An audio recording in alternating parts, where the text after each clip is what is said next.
Welcome back to the KEMPIRE Daily YouTube channel, where we talk about some of the hottest topics in music, entertainment, and reality TV. As always, don't forget to like, comment, subscribe, and hit that notification bell so you never miss out when we go live or when we upload. In today's video, I wanted to do a quick recap of the Real Housewives of Atlanta. I know I talk about it on my social media, but I can't forget about my YouTube family. If you haven't seen, I've been guesting on a couple of different YouTube channels, so be sure to check out my conversations on those channels. But let's talk about this new episode and some background. I love it when Kenya comes on Kandi's online show, Speak on It, because she's entertaining. I know you guys don't like her, but she confirmed a lot of what I've been saying. So before we get into that tea, let's just jump into this episode. So in this latest episode, the news breaks on page 6 about Strippergate, and everyone's wondering who leaked it, who leaked it. Look, I know a lot of people are assuming, of course, Kenya. What did Beast got to get the exclusive? If Beast got the exclusive, they're very close. Oh, that makes sense. However, Beast Scott has said multiple times that they have exclusives from a variety of people, including housewives. But don't look, production is also very guilty of leaking this information. And of course, they would want people to know what's possibly going to happen on the season, especially when they want to get people interested in watching. And we fall for it every time, the same way that we fall for Kenya's villainistic ways. And that might be a new word I've created this week, but we'll run with it. So in this latest episode, they're trying to figure out who done did it. Honestly, I don't care. I don't care. Because I'm glad it got out, because it did what it was supposed to do. Get people interested in this new season. I know it started off dry. Kandi even talked about it on Speak on It with Kenya that, a lot of people are saying the season's not that good, but now it's picking up. But it's kind of picking up when it's about to end. I believe they're filming the reunion in just a couple of weeks. So it's just sort of like, okay. It's sort of like, the first 6 episodes were dry.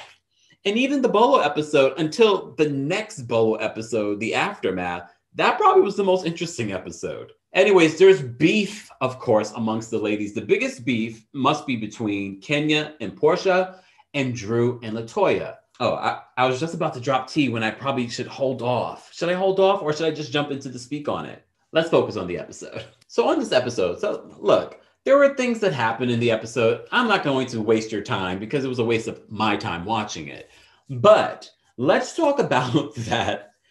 It started a whole conversation on my TikTok because I had to ask people, when you go out with your friends, who pays? Do you split the check? Because according to Kenya, broke bitches split checks. I don't agree with that. However, I thought it was a good line. It's a good housewife line because not everyone's like, what she means. I guess I'm broke. Da da da da. And then some people that agreed. There were some people out there that agreed. I've said it countless times. When I go out with my friends, normally it depends. Maybe I'll get it this time and they'll get it another time. Or maybe I'm like, it's their birthday. Like, I don't go out that much anyway. And also, it's a pandemic right now. However, so during that awkward meeting, according to Kenya during the Speak on It, okay, I have to segue into that a little bit. According to her and Drew started off in a good place. She didn't know that Kenya was talking with Latoya about her wigs and things like that at the time. So they were getting along pretty well in the beginning. It just took a turn for the worse. So at this particular meeting, so she walks up and Drew is doing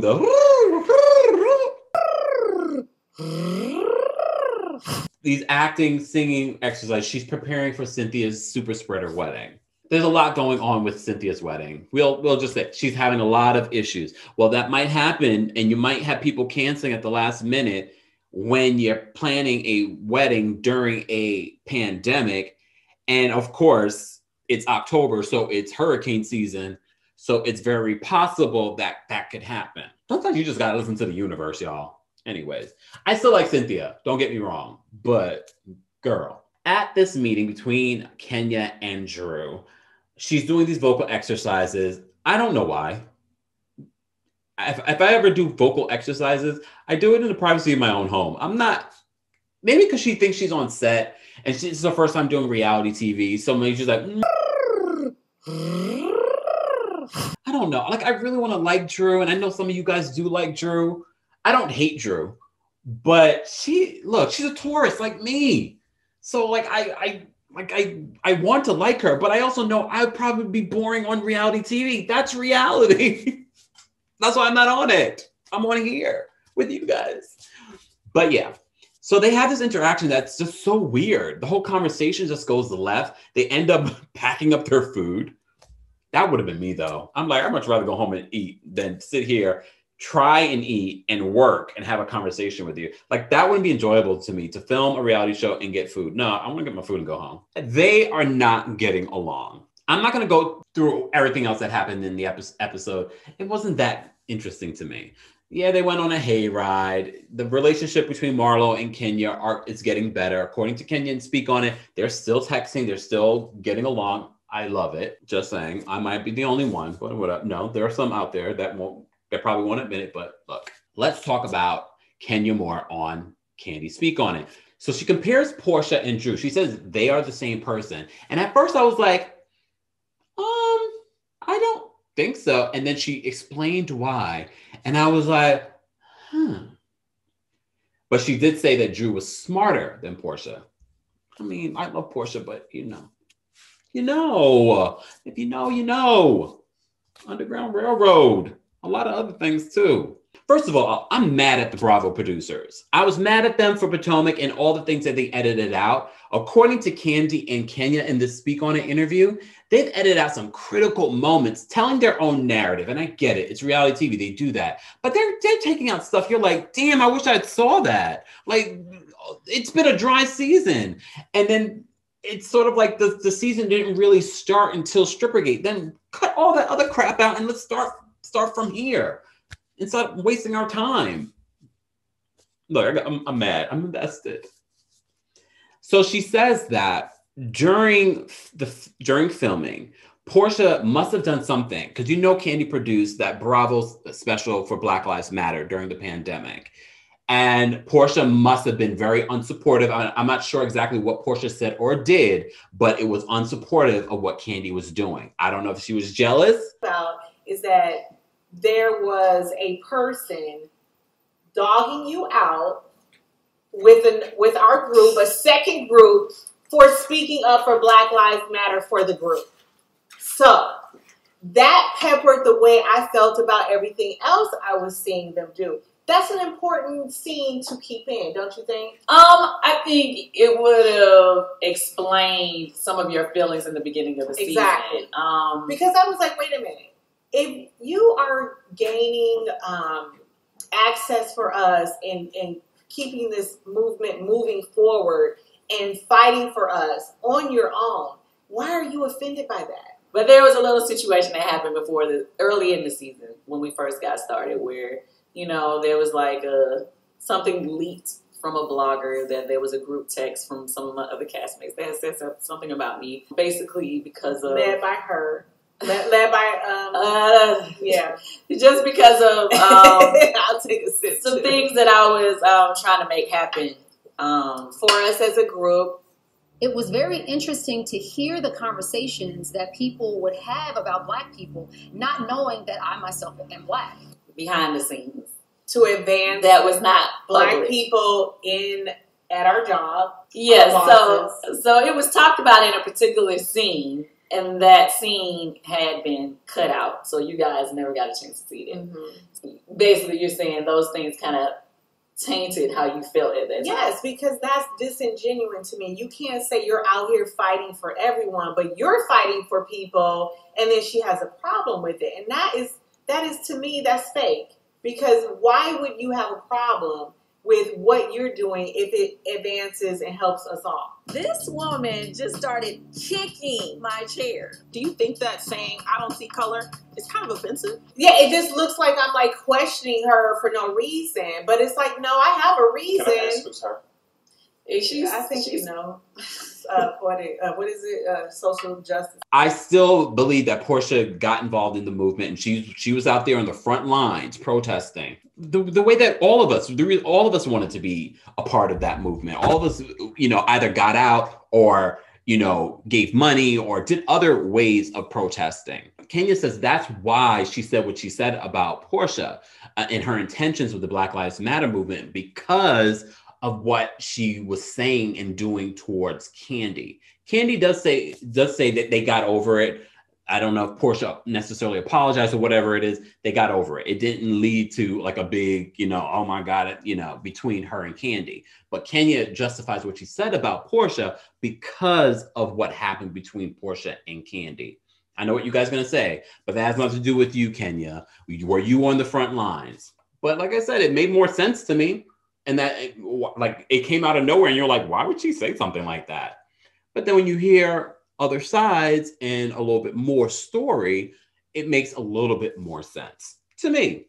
You might feel differently. Let me know in the comments. Some other things that Kenya says in this interview is that there are so many elements that are cut out. Like when she's talking to Drew in this latest episode and she's saying there's something that she can't mention.